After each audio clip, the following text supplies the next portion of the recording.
Hello and welcome back to the podcast. We are going to dive straight into talking all things e-commerce this week.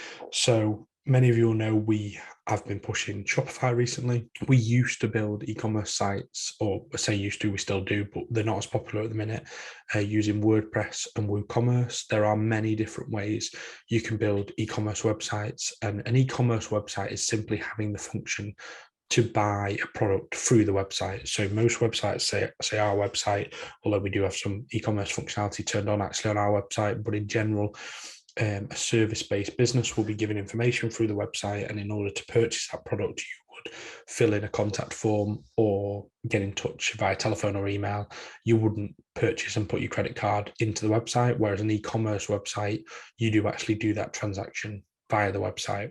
And pay through the website and purchase a product or service through the website. So we are big fans at the moment of Shopify. If you spoke to me 18 months ago, I wasn't necessarily fully in the Shopify camp. We built with WordPress and WooCommerce, as mentioned before. There are many other platforms, Magento, or you could build on the other kind of templated website sites like Wix or Weebly or Squarespace. All have e-commerce built into them. However, if you are selling a product online and that is the main function of your website, at the minute we recommend Shopify. Now, there are some middle grounds where you might sell a product like ourselves. We might sell a website through our website without that being a bit jumping around. You may choose to have the WordPress type setup rather than Shopify. And the reason for that is WordPress is still, in my opinion, stronger for the blogging side and the SEO side, and easier to make a more user-friendly service-based website than Shopify. Shopify can be a little bit hard to get really into blogging and make them look nice, whereas that's the thing that WordPress is really good at. So if you're more of a service-based business that would be posting blogs like ourselves, we still recommend WordPress. However, if your main function is selling through the website, we are recommending Shopify at the moment. So a few people, say to me, "Oh, I'm not so sure I want to own my own website. Do I own my own website with Shopify?" And this was my concern and why we previously didn't recommend Shopify. A lot of our business was moving people from Wix or Weebly or Squarespace over to WordPress, WordPress being open source. Although WordPress is owned, it's all, it's not really got one owner. It really can't just change its pricing or whatever. It's too, open for that to happen. Although, again, we use WooCommerce as a platform to sell through WordPress, and that's owned by a company called Automatica, I believe, at the minute. So they could change the way that they do things. But yeah, it is seen as a bit more flexible, WordPress and WooCommerce, whereas Shopify at the moment is a publicly floated company.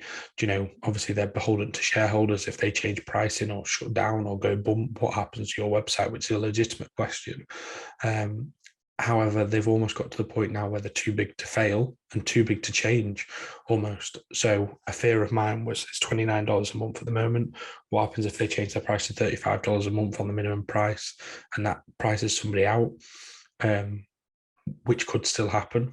And definitely is a consideration, but you've got to be thinking that you're going to get through that. If we were to charge you for hosting for a WooCommerce site, we would charge £25 a month, which is very similar to $29 a month, if not a little bit more expensive.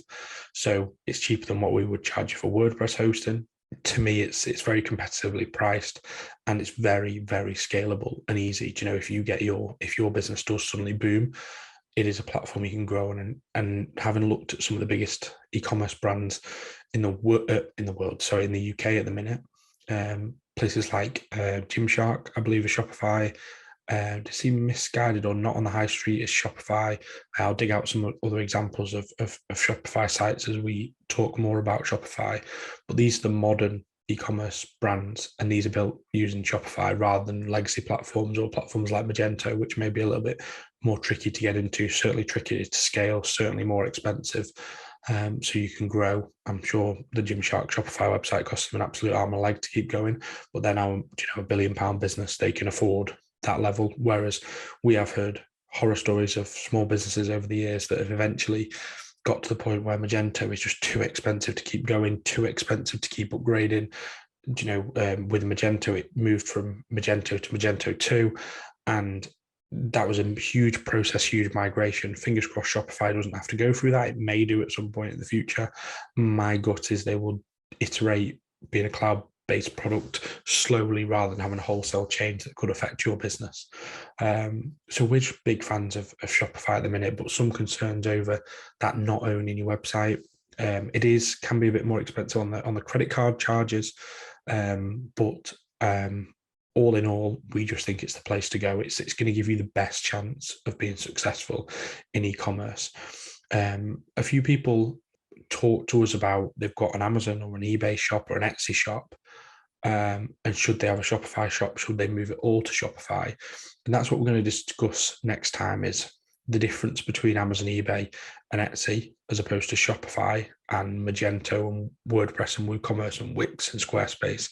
So if you notice where I put that divide between Amazon, eBay, and Etsy, we're talking in 2021 at the minute. So these sites may change, but they're the big three. And Amazon, eBay, and Etsy, I would say, are marketplaces, whereas Shopify, Wix, Squarespace, Magento, WordPress would be your own website. And there's a big difference between them.